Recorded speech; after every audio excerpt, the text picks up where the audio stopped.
I hope you're enjoying yourself. Those were two wonderful talks this morning and really a wonderful set of questions from a very engaged audience. So as I mentioned earlier, this has really been a graduate student-run symposium, and I'm just so proud of all of our graduate students. We're going to now have a panel where some grad students are going to talk about some of their work and where they're going. We have three speakers. We're not going to have questions in between, but then afterwards we can spread these chairs out and have a bit of a discussion. So our first speaker is Nick Denomme. He is a PhD student in the Department of Pharmacology, and his mentor, who is the chair of pharmacology, is right over there. Hello, Lori, and welcome. And after that, we will have Emma Trammel, that you've already seen up here at the podium. She's getting her PhD in neuroscience and working with me and some others in the Center for Consciousness Science. And then third, we'll be hearing from Michael Brito, who is also a PhD student in the neuroscience graduate program, working with myself, Dinesh Pal, and others. So without further ado, I will welcome up Nick, who is going to give us some historical perspective, I believe. Welcome, Nick.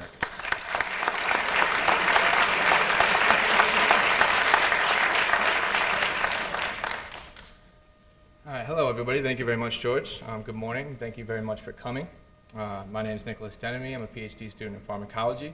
And I'm going to deviate today in talking about ongoing research of psychedelics and try to remind us of the importance that psychedelic drugs have played on the foundations of neuroscience. And so the title of my talk is The Tools of Perception. And so psychedelic drugs have served as vital tools to study things like the neural correlates of consciousness, which we've heard about earlier today and we'll hear about later. Things like neurotransmission, which some of my colleagues will discuss, and something I want to talk about today, which is the biochemical basis of behavior and mental illness. And so I first want to start by defining psychedelics. Psychedelic drugs have been referred to as many things. They were originally called hallucinogens.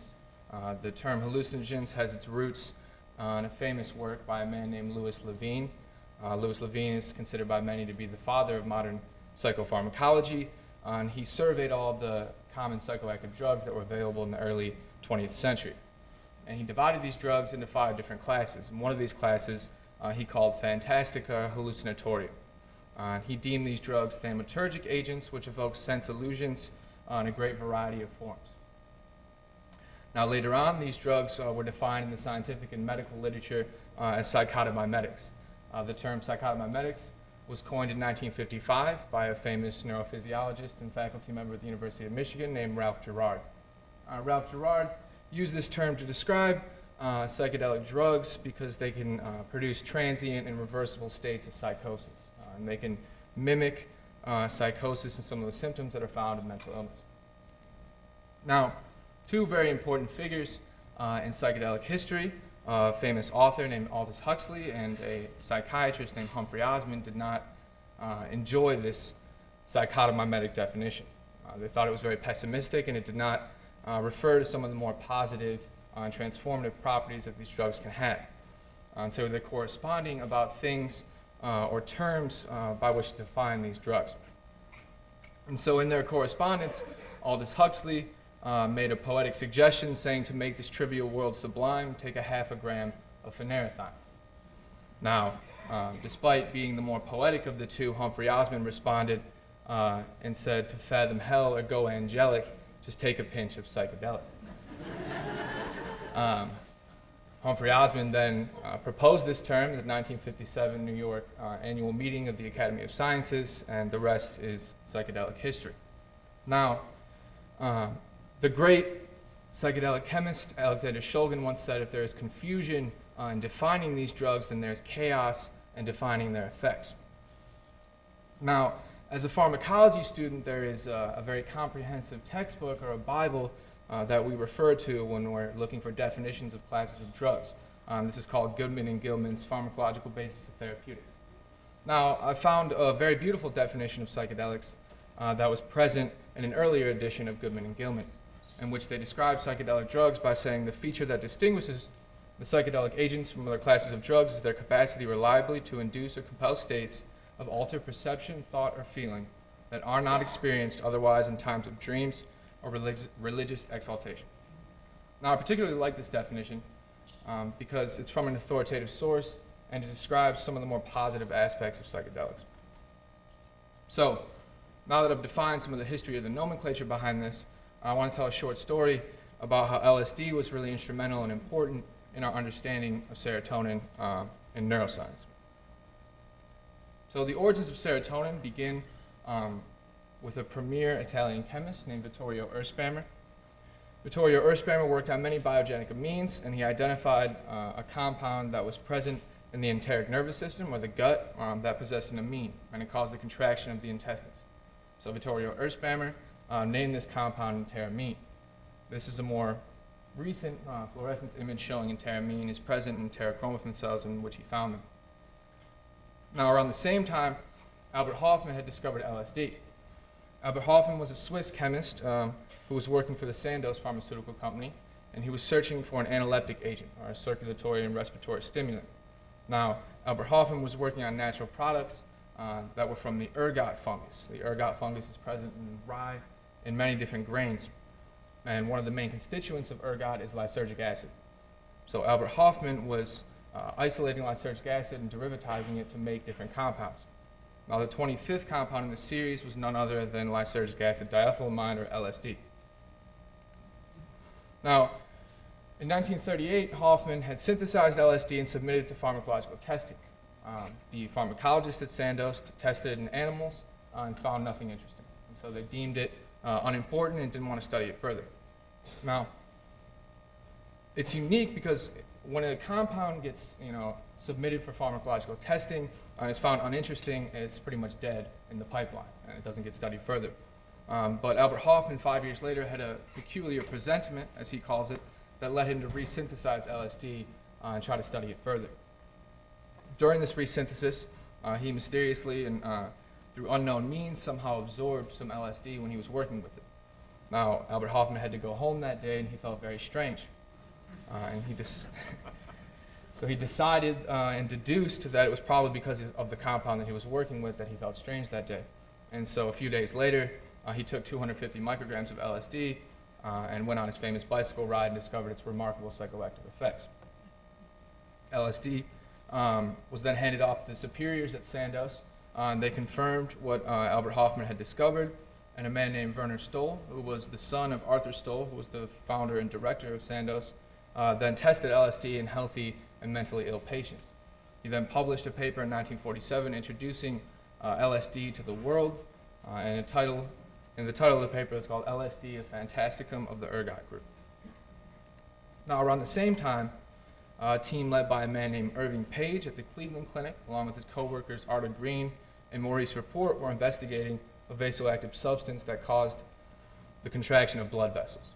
Now, they isolated this substance from beef serum, and because it was present in the serum and caused vasoconstriction, they called the compound serotonin. 1 year later, the chemist in the group, Maurice Rapport, determined that the structure of serotonin was 5-hydroxytryptamine. Now, it was shortly found thereafter that this was the same compound that Vittorio Erspamer had found in the enteric nervous system. So enteramine is serotonin is 5-hydroxytryptamine. The discovery that serotonin was present in the brain was made independently by two different groups. The first group was also led by Irving Page, in which he worked with one of his proteges, Betty Twarg. She had developed a very sophisticated bioassay to detect serotonin in different tissues, and she hypothesized that serotonin could be present in the mammalian brain. Now, Irving Page didn't believe this was a good idea, but he let her continue with the experiments anyways, and she discovered that serotonin was present in the mammalian brain of many different species. Now, around the same time, a man named John Gadam had also discovered that serotonin was present in the brain of mammalians. Now, John Gadam was at the University of Edinburgh, and they both simultaneously and independently made this discovery. But John Gadam also had experience with LSD. John Gadam was performing self-experimentation with LSD, and these notes that were later found in his laboratory notebook, which are now held at the Royal Society, describe some of his experiences. So the following quotation was made by John Gadam after the self-administration of 86 micrograms of LSD. And he said, "My hand looks queer, like a monstrous picture of a hand that writhes about until I fix it with a look. It has interesting contrast in its colors. I see it like an overreal picture, feel rather strange to it, as if it was someone else's. Everything in the room is rather unstable. Ephedrine has not abolished the effect on sensations. Now, John Gadam's self-experimentation with LSD was very important because, coupled with his knowledge that serotonin was present in the brain, he was the first person to propose that LSD was acting on the brain by antagonizing serotonin. Now, John Gadam published a paper in 1953 proposing that LSD was acting in the brain by antagonizing serotonin, saying the presence of 5-HT, serotonin, in certain parts of the brain is consistent with the theory that LSD acts in the brain by antagonizing it. Now, this is a remarkable step forward in our discoveries that neurochemistry could have a very profound effect on behavior. Now, a year following, two researchers from the Rockefeller Institute, one named Wayne Woolley and his coworker Elliot Shaw, were thinking along the same lines. They published a paper in the Proceedings of the National Academy of Sciences, and it was titled "A Biochemical and Pharmacological Suggestion About Certain Mental Disorders." Now, Woolley and Shaw understood what Gadam understood, and they said, "We therefore conceived the idea that mental disturbances caused by LSD were to be attributed to an interference of the action of serotonin in the brain." Gadam was also cognizant of the mental effects of LSD and the occurrence of serotonin in the brain, and we have surmised that he has been thinking just as we have about the relationships of serotonin to the mental disturbances induced by the drug. Now, Woolley and Shaw took this a step further and made a very important proposition about the relationship between neurotransmitters like serotonin in the brain and mental illness. They made the following suggestions in their summary of this paper. Serotonin probably plays a role in maintaining normal mental processes. Metabolically induced deficiency of serotonin may contribute to the production of some mental disorders, and serotonin or long-acting derivative may prove capable of alleviating disorders similar to schizophrenia. Now, this is very important because this is the first time that we really realized that neurochemistry could have a profound effect and could cause some of the symptoms seen in mental illness. Now, there was a paper that was published a few years later that was very philosophical, that was authored by Irving Page in the journal Science. And I found a very beautiful quotation that really highlights the importance and the revolution that was happening in our understanding of neurochemistry and behavior. Irving Page said the following: "The problem of the function, if any, of serotonin in the brain is far from solved. Its importance currently has been to provide, along with LSD, a nidus around which thinking about chemical reactions in the psyche revolve. It is such approaches as these that will, in my view, provide many of the keys to the solution of the problem of mental disease." And I love this quote because it really gives you a feel for how different and novel the thinking was at this time. You know, we take these things for granted nowadays, but these were very revolutionary ideas, and LSD had a vital influence in the scientists and the discoveries. And so I just want to make some conclusions that the remarkable effects of LSD really evolved our thinking about neurochemistry and the etiology of mental illness. It had a vital influence on both the scientists and their discoveries surrounding our knowledge and building our understanding of serotonin. And these discoveries really helped to steer psychiatry away from psychogenic models to biochemical models of mental illness, as at the time these were all psychogenic models that we were going off of, and now we really started to understand how biochemistry was affecting behavior. And I want to end by thanking everybody. I owe a huge and warm thank you to Dr. George Mashur for putting everything on and being unconditionally supportive of me throughout my time at the university. I also want to thank Dr. Lori Isom for being equally unconditionally supportive, and everybody in her laboratory, where it's an absolute pleasure to work with them. I want to thank Dr. Jacob Hull, who has mentored me and taught me everything I know about science since I began. I also want to thank Dr. Nicholas Cozy, who's a professor of pharmacology at Wisconsin, who was very vital in helping me with this talk and has been very inspirational throughout my time. And I want to thank everyone who helped put this together. And lastly, I would like to thank some of the shoulders that I stand on, Dr. Alexander Shulgin, who Rick mentioned earlier, who has been absolutely inspirational to anybody who's interested in psychedelics. And I would encourage anyone who hasn't read anything he's written to do so. And Dr. Ed Domino, who's a legend in neuropharmacology here at the University of Michigan, and who has been an absolute beautiful mentor to me. So, thank you.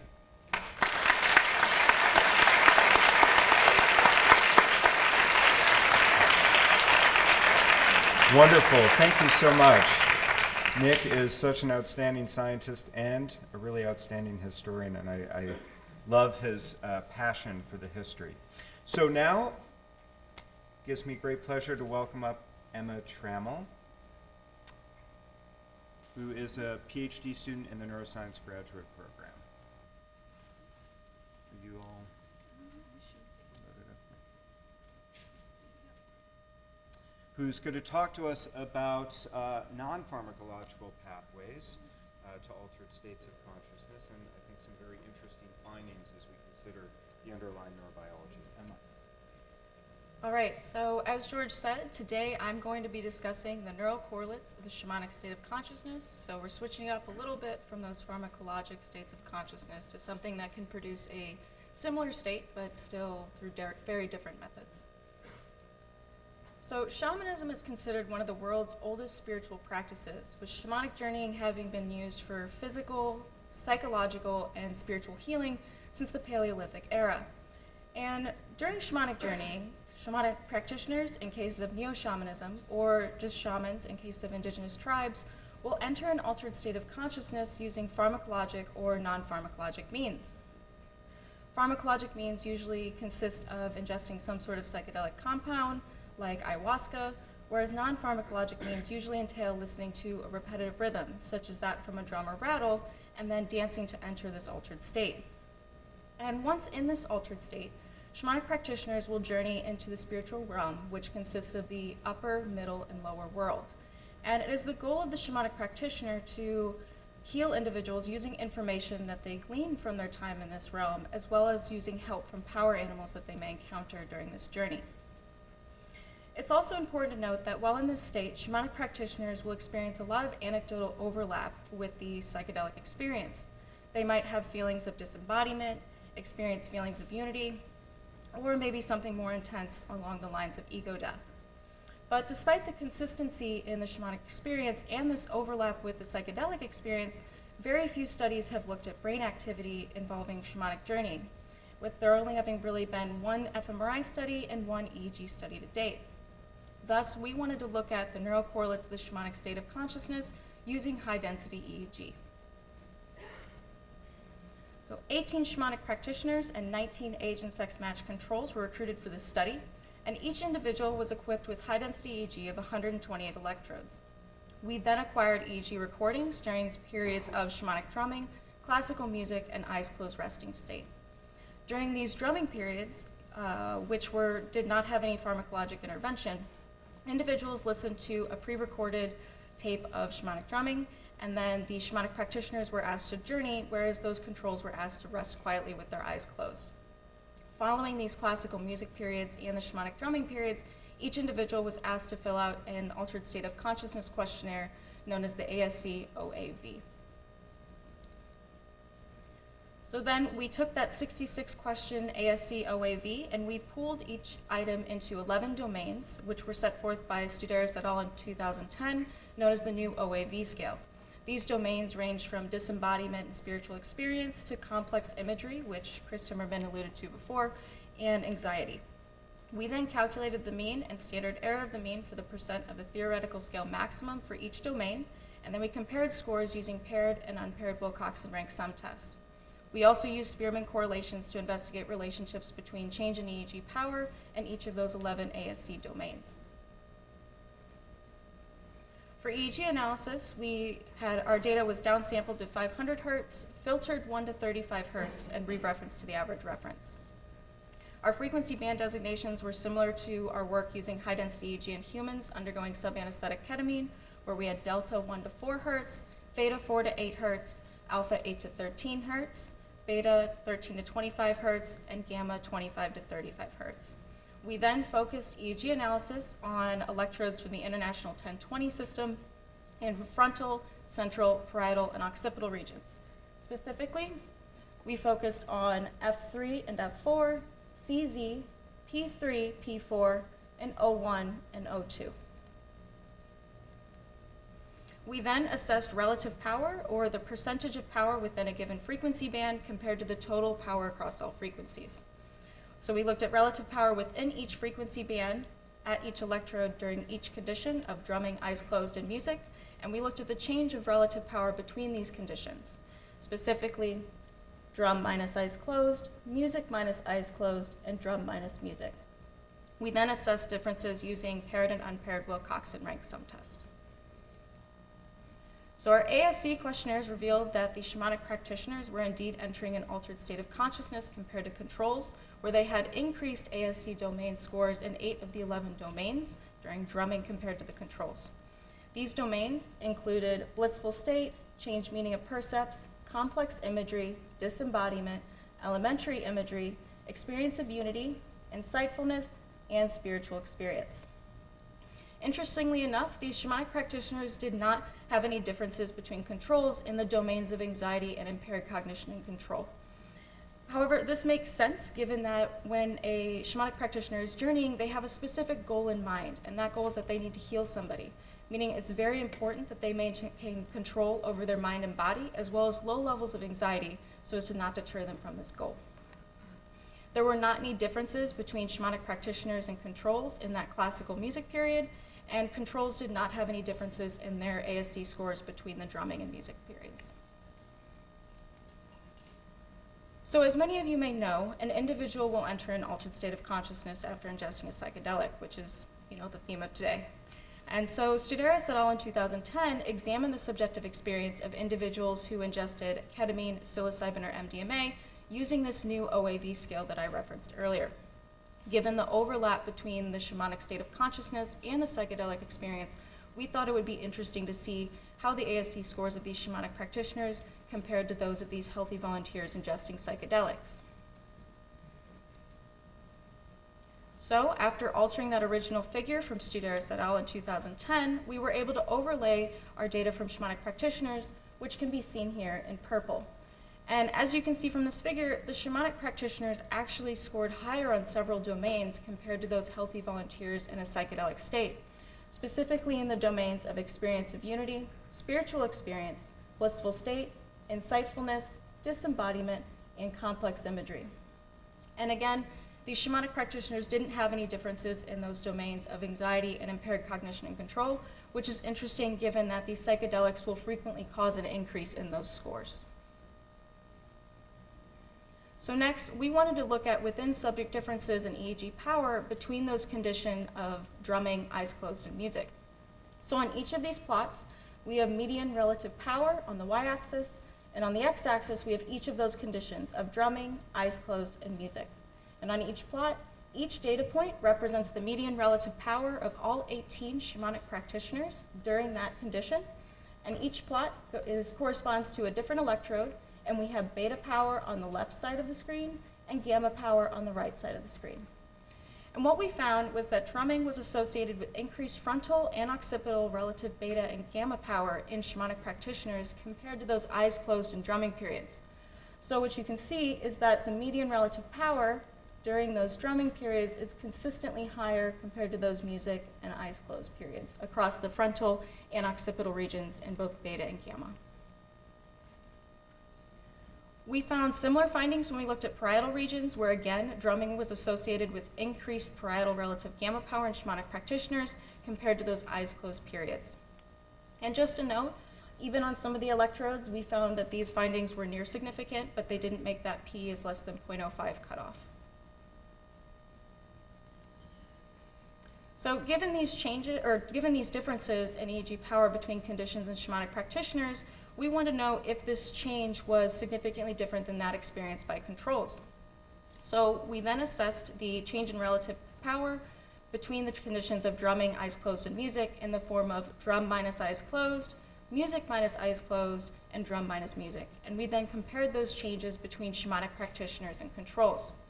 So on each of these plots, we have the change in relative EEG power on the y-axis, and on the x-axis, we have controls in green and shamanic practitioners in purple. And each data point represents the change in relative power for one individual. And again, each plot corresponds to a different electrode, and we have beta power on the left side of the screen and gamma power on the right.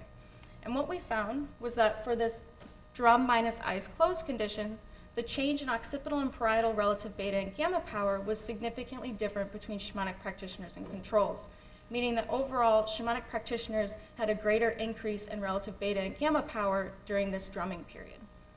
And then you can see that in that the spread of data points for the shamanic practitioner group is consistently higher than that green group, which is the controls.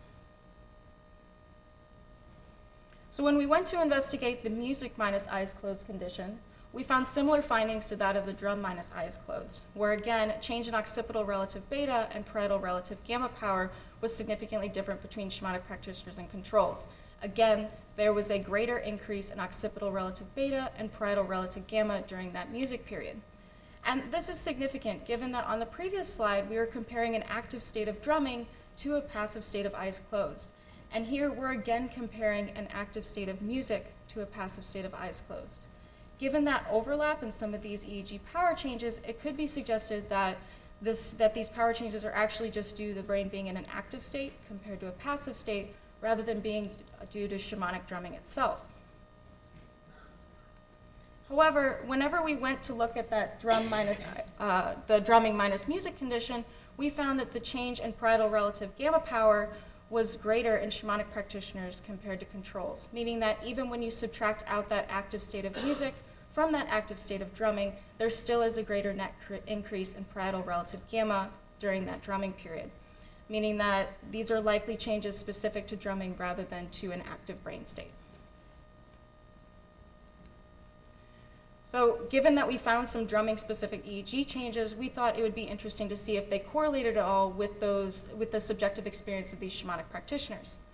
We performed Spearman correlations where we assessed the relationship between the change in parietal relative gamma power in that drum minus music condition and each of the 11 ASC domains.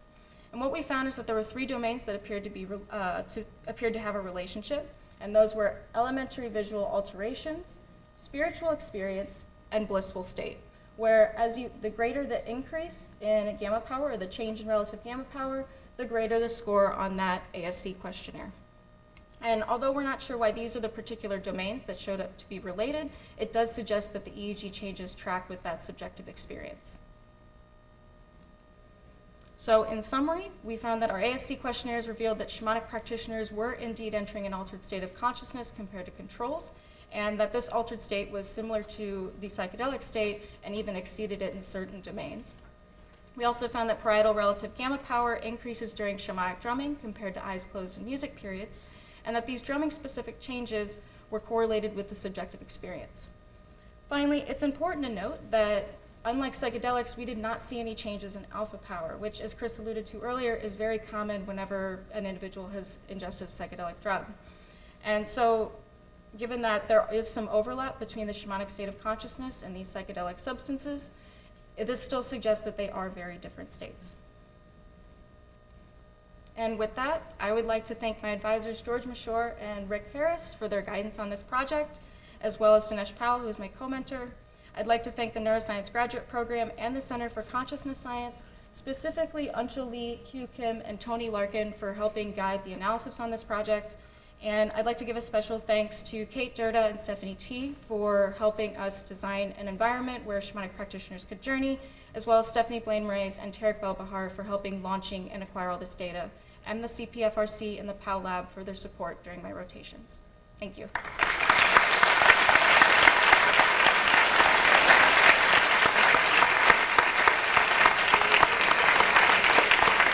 Wonderful. Thank you so much, Emma. Really interesting work, and I think a lot of interesting places to go as you leverage that high-density EEG data.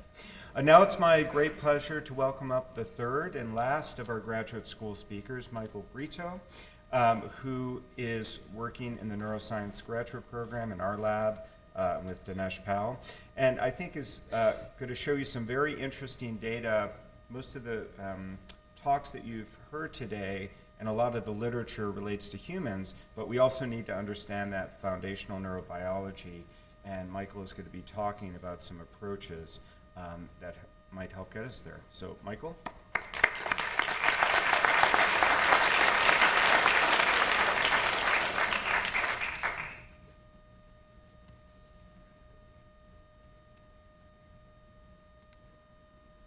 Okay. Thank you so much for that introduction. It's a real pleasure to speak in front of you all. Today I'm going to be speaking about some of my ongoing thesis work characterizing the relationship between cortical levels of acetylcholine and measures of EEG signal diversity during subanesthetic ketamine treatment in rats. And so currently there's no standardized measure to monitor the brain's level of consciousness in clinical and basic research settings. So of course this has had very major implications in assessing the level of consciousness in conditions such as disorders of consciousness like comas during surgical anesthesia, and in the case of neurodegenerative diseases. However, recently, measures of conscious level have been proposed based upon the framework of information theory, wherein we can take signals from the brain, approximate their information content, and by a surrogate measure, assess the level of consciousness. So in this framework, we can take a system like the brain and we can quantify the amount of entropy, or synonymously randomness or diversity within it, and relate that entropy to the system's information content in bits of information. And so it's been proposed that we can measure the diversity of signals recorded from the brain, such as the electroencephalogram or EEG, in order to estimate entropy and information content in the brain and approximate the level of conscious awareness. Now, in support of this, a wealth of studies over the past 2 decades have demonstrated that these measures of signal diversity, when applied to signals such as the EEG, track quite well with the level of consciousness, and this is true across a very wide spectrum of brain states. So typically in states in which we have phenomenological experience, such as wake or rapid eye movement sleep, when we're most likely to be dreaming, we see a fairly high level of signal diversity and information content within the brain. Conversely, when we're unconscious, such as in situations of anesthesia or coma, these measures are suppressed. Now, on the other end of this spectrum, and relevant to our discussion today, recent work has demonstrated that these measures of signal diversity and information content are heightened in the brain during the psychedelic state. And this is not only true of classical serotonergic hallucinogens, such as psilocybin or LSD, but it's also been demonstrated in the case of dissociative NMDA antagonists, such as ketamine. And so it seems to be a pharmacologically invariant effect. And thus it's been hypothesized that the psychedelic state represents a brain state of heightened information processing.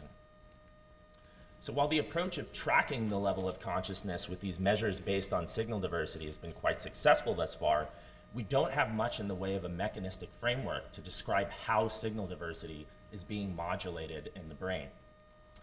And so we don't know what in the brain is driving these changes in signal diversity during normal or altered states of consciousness, such as the psychedelic state. However, there might be common neurotransmitter systems that are capable of driving changes in signal diversity during both of these contexts. So one neurotransmitter system which appears to meet these criterion is acetylcholine, or ACH for short. The cortex receives extensive inputs of acetylcholine from a structure known as the basal forebrain. And it's been demonstrated that acetylcholine release in the cortex modulates processes quite relevant to the psychedelic state, such as physiological arousal, attention, cognition, and of course, sensory processing. Furthermore, it's been demonstrated that high levels of acetylcholine in the cortex promote conditions that are permissive typically to high levels of signal diversity, such as desynchronized EEG, the presence of high-frequency oscillations, and increased behavioral arousal. And so how does acetylcholine track with the level of consciousness? Well, it turns out that when we plot this against the distribution that I showed for signal diversity, we get something that's very similar. In conditions of wake or REM sleep, acetylcholine release in the cortex is typically quite high. It's suppressed during unconscious states, and there's some limited evidence to suggest that acetylcholine release is heightened during the psychedelic state. And again, this has not only been demonstrated for classical serotonergic hallucinogens like mescaline, but also by our lab in the context of emergence from ketamine anesthesia when concentrations of the drug reach subanesthetic levels. However, we still don't know if there's any sort of relationship between these measures of signal diversity and any sort of neurochemical process within the brain. And so we used subanesthetic ketamine to model the psychedelic state in rats, and we asked, does acetylcholine release in the cortex relate to EEG signal diversity before, during, and after an extended subanesthetic ketamine infusion? And to study this, we developed a novel rat model that allowed us to leverage the advantages of both human and animal studies. Human in the sense that we could get high-density electrophysiology, and animal in the sense that we could take invasive neurochemical measurements. And so in this model, we have 30-channel EEG, which is intracranial, which allows us to record up to very high gamma frequencies, which are typically inaccessible in human studies. Furthermore, we could insert 2 microdialysis probes to measure acetylcholine concentrations from multiple cortical sites. In the context of this experiment, we had 1 probe implanted within the prefrontal cortex, or PFC, which is implicated in executive functioning, and we had another in the posterior parietal cortex, or PPC. And to be specific, we were in an area of the PPC known as the barrel cortex, which is implicated in somatosensory processing from rodents' whiskers that they use to sense and explore the environment around them. And so here's our experimental design. Throughout the experiment, we're continuously recording high-density EEG, and every 12.5 minutes, that's one of these boxes, we collect a microdialysis sample from PFC or PPC. And so first we look at the rats under conditions of freely moving wake. We then begin a subanesthetic intravenous ketamine infusion at a rate of 10 milligrams per kilogram per hour. And after 62.5 minutes, we stop the infusion and let the rats return back to normal in the post-ketamine and recovery states. And so our subjects thus far in this study are 6 male Sprague Dawley rats, though we do have intention of adding females to the cohort. And we assessed the acetylcholine levels from our microdialysis samples using a technique known as high-performance liquid chromatography. To assess signal diversity, we used a measurement that was mentioned a bit by Chris in his previous talk, the Lempel-Ziv complexity, and we applied this to every 12.5-minute microdialysis period. So what is Lempel-Ziv complexity? Lempel-Ziv complexity is an algorithm that allows us to count the number of unique patterns within the EEG signal, which allows us to make comparisons between different conscious states with respect to their levels of signal diversity. And so in this framework, if we get more unique patterns, this algorithm will give us a higher level of signal diversity, which corresponds to a higher level of entropy and information content within the EEG signal. And there are 2 ways that we applied this measurement to probe the dynamics and diversity of the brain. One way that we applied it is to look at the temporal dynamics or the temporal diversity of the signal. And so in this context, we apply this measure at a single EEG channel at a time, and we count the number of unique temporal patterns, synonymously something like a rhythm, in each EEG channel across all of the states.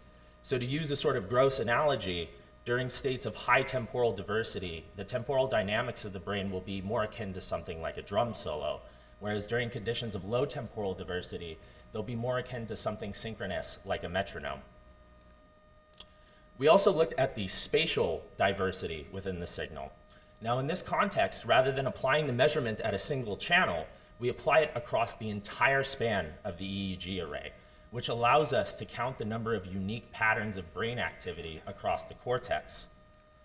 So in conditions of lower spatial diversity, we'll find that brain regions arrange into a smaller number of possible states, reflecting more restricted lines of communications between these cortical areas. Whereas in conditions of higher spatial diversity, we'll find that brain regions arrange into a greater possible number of states, reflecting more open and fluid and communicative dynamics between all of these cortical regions. And so, having gone over the measures, we can now jump into the data, looking at these measures of signal diversity during subanesthetic ketamine. On the left, we have a plot depicting the temporal EEG diversity, and on the right, a plot depicting the spatial EEG diversity. Each one of these points on the graph corresponds to a single 12.5-minute microdialysis epoch. However, the statistical comparisons that we make are made by averaging the states together and then comparing them. And so we found that subanesthetic ketamine infusions significantly enhanced both these temporal and spatial metrics of signal diversity relative to wake. And so we see a nice infusion-dependent increase in both of these measures that upon cessation of the infusion in the post-ketamine epoch returns back to normal waking levels by the end of the recovery period. Interestingly, and sort of reflecting what's been found in human work with psychedelics, we found that the effect sizes were much larger with respect to subanesthetic ketamine's effects on temporal diversity than they were for spatial diversity, where the differences were significant, but the effect sizes were fairly small. And so how did our data on acetylcholine compare? So on the left, we have a plot depicting acetylcholine levels in prefrontal cortex, and on the right, a plot depicting acetylcholine levels in posterior parietal cortex. And we found that subanesthetic ketamine infusion significantly increased acetylcholine release in both of these cortical areas. And again, we see a very similar pattern to what we saw with signal diversity, where there's a nice infusion-dependent increase in the acetylcholine levels, which, when we stop the infusion here, returns back to normal waking levels. Now, quite interestingly, when we looked at the relative effect sizes of subanesthetic ketamine on acetylcholine release in these brain areas, we found that they were almost 2 times the size of prefrontal cortex in the posterior parietal cortex. And so, while we can't say much about the underlying phenomenology of a rat psychedelic experience, it is quite interesting to see that ketamine is having a larger effect on areas of the cortex that are known to mediate sensory processing.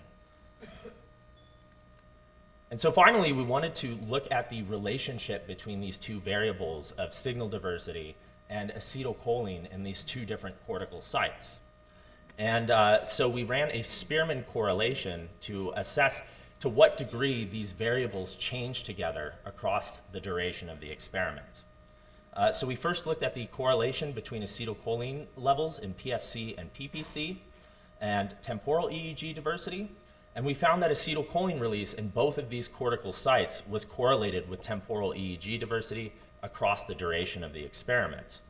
Now, quite interestingly, again, the PPC is popping out to us in our results, and that we observed a stronger correlation between PPC levels of acetylcholine and temporal EEG diversity than we did with respect to PFC levels and temporal EEG diversity. So finally, we looked at the measures of spatial EEG diversity and tried to see how those corresponded to changes in acetylcholine levels in either prefrontal or posterior parietal cortex. And in this case, we were not able to find any association whatsoever between acetylcholine release and these measures of spatial EEG diversity. And so this relationship between acetylcholine release in the cortex and these measures of signal diversity seems to be restricted to the temporal dynamics of the system. And so in conclusion, we found that subanesthetic ketamine infusion induced increases in cortical acetylcholine release and measures of temporal spatial EEG diversity. We also found that acetylcholine release in both prefrontal and posterior parietal cortex was correlated with changes in temporal but not spatial EEG diversity. We also found that ketamine had a greater effect on acetylcholine release in the posterior parietal cortex, specifically in the barrel cortex, and the effect was greater than PFC and correlated better with changes in temporal EEG diversity. So in sum, these data demonstrate that enhancements in cortical acetylcholine release may support increases in EEG signal diversity during subanesthetic ketamine. I say may because these data are only correlational in nature. In order to establish a causal relationship between these variables, we'll need to perform experiments in which we selectively manipulate cholinergic circuits, for instance through the use of DREADS or optogenetics, and then see what happens to the signal diversity during psychedelic states such as ketamine. Furthermore, if we use studies with classical serotonergic psychedelics, this could allow us to broaden the scope of our hypothesis beyond dissociative NMDA antagonists, sort of transcending these pharmacological differences and providing a common neurochemical mechanism by which psychedelics enhance signal diversity in the cortex. And so with that, I'd like to acknowledge a few people. Of course, my graduate thesis advisors, Dr. George Mashur and Dr. Dinesh Pal, my lab mates and collaborators, particularly Dr. Duan Li, Dr. Tae-Chung Liu, and Chloe Rybicki-Claire. Dr. Duan Li helped me get running on all of these analyses. Dr. Tae-Chung Liu is a fantastic surgeon, and without Chloe, a lot of this acetylcholine data wouldn't be collectible. She's really gone the extra mile to come in at 5 a.m. and get these 16-hour experiments going. I'd also like to thank my graduate thesis committee and my funding sources at the NIH and the NSF Graduate Research Fellowship Program. Thank you.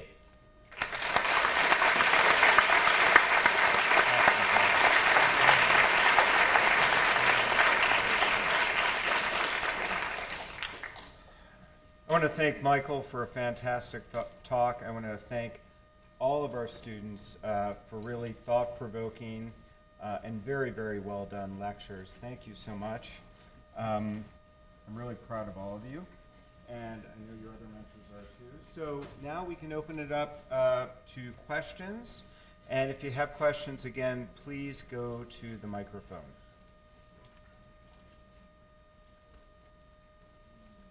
Please step up. This is a question for Michael. Can you speak, is that on or speak closer? Is it on? It's not on. Okay, this is a question for Michael. I'm just curious about if you tried using any pharmacological methods to study the acetylcholine receptor component of what's going on with your ketamine study. Like, for instance, that you could use atropine and block the muscarinic receptor and see to what extent acetylcholine acting at the muscarinic receptor is driving your EEG signal diversity. Have you considered using some of these methods? Yeah, absolutely. Right now, we're considering more of a course approach, just seeing if these neurotransmitter systems track or change things at all. But certainly, if those efforts are successful, it would be great to go in there, do some pharmacology, and get even more mechanistic with it. Absolutely. Awesome, man. For Michael, what kind of ketamine did you use? You have racemic and the medical ketamine, which is one isomer, and then you have this ketamine that's just come out in the market for relieving depression, which is the other isomer. And it's known that most of the psychedelic effects are in the one isomer. Yeah, so we used a racemic blend. There's both R and S. This question is for Emma. Emma, could you provide a little more detail on the music in terms of shamanic drumming, a little more specifically what it was, and also in terms of the classical music, more specifically what it was? Yeah, of course. So the shamanic drumming period was just kind of like a pretty generic pre-recorded CD that had drumming on it. So usually it's around a frequency of like 3 to 4 hertz, and it's just a really steady rhythm. And historically, it's just listening to this steady rhythm helps the individual kind of block out all of their sensory processing in order to more easily enter this state. And then the classical music pieces, we use this too, and this was just data looking at one of those classical music periods. But it was just kind of, I can't remember the exact piece, but it was just a 9-minute period of just kind of generic classical music with violin, piano, and all of that. Do you know the ethnic origin of the shamanic drumming? Not off the top of my head, I don't. For Emma, was there a follow-up regarding the control group versus the shamans? And was the control group able to achieve higher states without drugs after the initial correlation or comparison? So do you mean was there follow-up after the study or just, yeah, so we didn't really follow up with any of them after the study in terms of if they had decided to try to enter those states or anything. But at least whenever they listened to the drumming and the music periods, the controls didn't hint at entering that altered state of consciousness at all. It was just the shamanic practitioners specifically during those drumming periods. Over here. Hi. Another question for Emma. When you were comparing the shamanic state folks with the healthy controls, I'm curious if you gave an active task to the controls, like to be thinking about healing a family member, to keep them from just getting drowsy, which would tend to make them have lower frequencies. So that's an excellent question. I was actually talking to Chris Timmerman about this yesterday. In the study, we actually just asked the controls to rest quietly with their eyes closed. In hindsight, that does kind of put them in a little bit of a different brain state, where the shamanic practitioners had a task in mind when they listen to drumming, and the controls are just kind of passively listening to drumming. So even though I say that it was an active state for them, the shamanic practitioners were likely a little bit more engaged. An interesting study would be to ask those control participants to actually have some attempt at some attempt at journeying. Even though all of them were naive to shamanism, it would still be interesting to have them think about a family member or just having like positive feelings towards them or something like that. So excellent question. Ramsey? This one's for Nick. How much of a role did the countercultural revolution of the 60s have in the stigmatization and the blowback from the government in criminalizing psychedelics, especially LSD?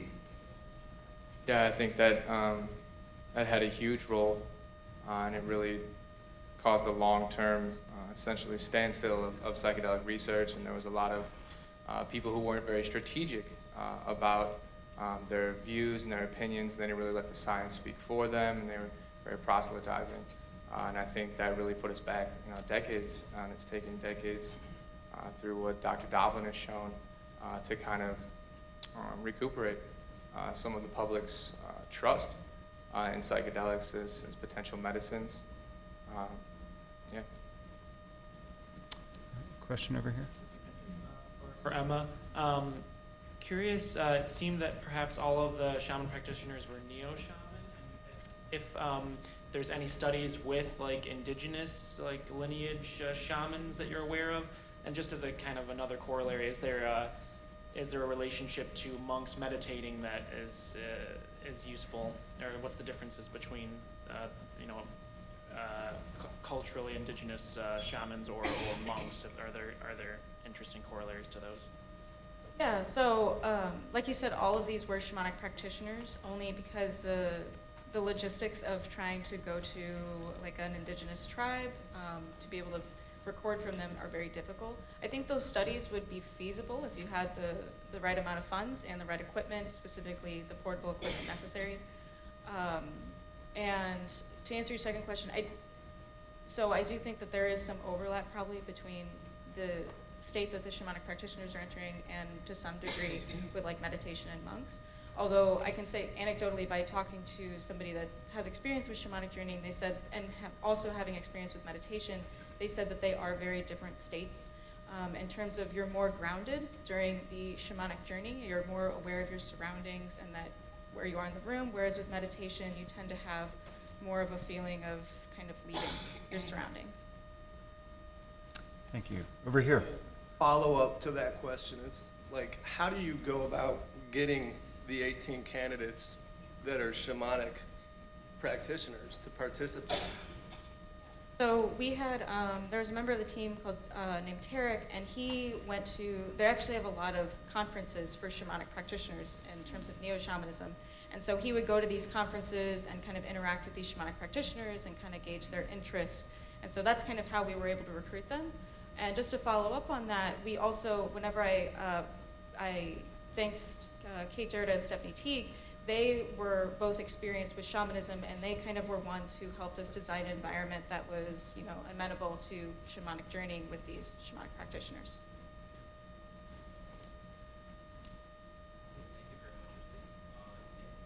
In your presentation, it said in search of a circulatory and respiratory stimulant, was it, they discovered LSD?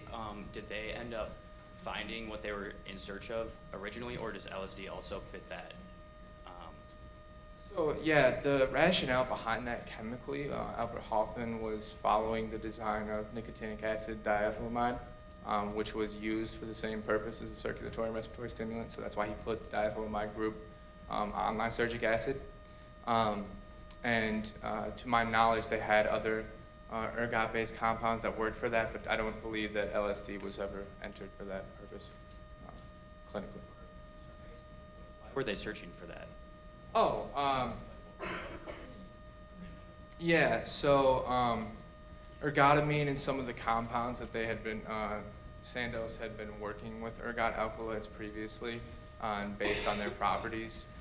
Some of the previous compounds had similar properties, and that was a need at the time. Question up here. Yeah, this is for whoever wants to answer it. Other than spreading good information, how do we re-inspire public trust in the therapeutic potential of psychedelics? So I think through rigorous research, number one, and avoiding the mistakes of the past. We can't get wrapped up in psychedelics as a panacea. We have to take a measured approach going forward. And the way that we gain the public's trust is through rigorous science. I would also add to that that a very important part of us being able to end the stigma and gain the trust of the public is by having more events like this. So often we have these these science conferences that just aren't accessible to the general public. And so it's just scientists telling scientists about what they did. When what we really need to focus on is telling the general public about the work that we're doing so that they trust that we know what we're doing and that they have a reason to kind of support us. Yeah, and just to reiterate, for researchers like us, we just try to let the science speak for us. Don't try to overstate, the positive potentials, and don't understate, some of the negative potentials, and just be honest. Amen. Thank you. Very much. Question or two for Michael. One was, did you have a control mouse? Because like sham or something? Like, how do you know it's the ketamine? So the wake served, it's a within subjects design, so the wake serves as our baseline. Ask another one was about when you have sub-anesthetic ketamine, if ketamine is being used either for anesthesia or as a pre-anesthetic sedative prior to like inhaled anesthesia, like how does that affect this conscious state? Because you've got like a confounder there, don't you? You know what I mean? Yeah, absolutely. We do have some very interesting research out of our lab that was led by Dr. Hambrecht, demonstrating that sub-anesthetic doses of ketamine during isoflurane anesthesia actually decrease the time to emergence. And so there's this sort of paradoxical effect of giving an anesthetic on top of an anesthetic and seeing that they emerge faster nonetheless. So I've noticed that there's been a greater focus on the recent research on certain substances more than others. And so my question is, do you think that there is still an effect of the lingering social stigma that creates barriers for certain substances to be studied, that makes it easier to get funding for some substances over others? Yeah, I do think that's part of the case. A lot of it just comes down to the logistics of getting the substances. So we have scheduling laws in this country, and we have to get certain licenses in order to use those drugs in a research context. And so there are no absolute barriers in place, but it's quite a bit more difficult to study, more classical psychedelics, at least in the US, under that context. We have a couple minutes. I was wondering if, Nick, since we've talked about ketamine and since it's an important drug in this context, can you maybe talk for a couple minutes about the development of ketamine and the role of the University of Michigan in that? Yeah, so a lot of people don't know how long the historic ties of the University of Michigan and ketamine are. Ketamine was developed as an anesthetic agent in collaboration with the anesthesiology department, the pharmacology department. A professor named Ed Domino, who I showed a picture of earlier, collaborated with a man named Gunther Korsen. And they essentially were working with Park Davis, which was eventually bought out by Pfizer, and Park Davis had developed PCP, which I'm sure you've all heard of. And PCP obviously causes very disturbing effects and wasn't a very pleasant anesthetic in human beings. And so they were searching for a better version of PCP, and a man named Calvin Stevens at Wayne State University synthesized ketamine as one of the analogs of PCP, and then he submitted it for testing, and the pharmacology department here did a lot of the animal testing, and then in collaboration with the anesthesiology department, performed the first human trials at the Jackson State Prison. And so ketamine was essentially developed and was used as an anesthetic very successfully. It was very successfully used in the battlefields, in situations of trauma, because it's very rapidly acting. And then eventually it became very popular and useful in veterinary medicine. And then ketamine was heavily abused. Ketamine is also heavily addictive. It was heavily abused. And then eventually became scheduled. It was introduced into Schedule 3. And then in the early 90s, a man named John Crystal at Yale was doing a study looking at basically trying to model different types of psychosis with ketamine and to see if it could induce psychotic states. And by accident, through the length of his protocol, many of the subjects reported that they were feeling much better and less depressed than they had been previously. And so he had the wherewithal to study that further and then published a paper reporting ketamine's rapid antidepressant effects. And to someone's point earlier about the stigma surrounding drugs, I think ketamine is a great example. Ketamine is very addictive and can be very psychedelic, but the medical community was very quick to usher ketamine in as a new medicine for depression, and a lot quicker than maybe using some of the other traditional psychedelics that had larger stigmas around them. So, but yes. So I want to thank all of you again for fantastic talks, great responses, and also very mature and poised perspectives on the wider landscape. So thank you very much.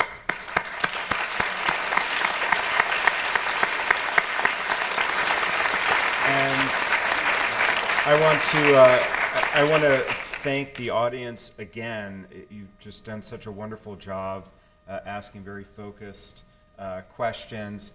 Sometimes these discussions can really run off the rails. I've seen it before. And so thank you for being so engaged. And it's been a wonderful morning. We have lunch that will be served across the hall in Assembly Hall. And then after people get their food and start to settle down, we will play that Rick Strassman video that we had planned to earlier. So again, thank you to all our speakers this morning. Special thanks to our grad students. Thanks to all of you. And I'll see you back here in about an hour or so. Thank you.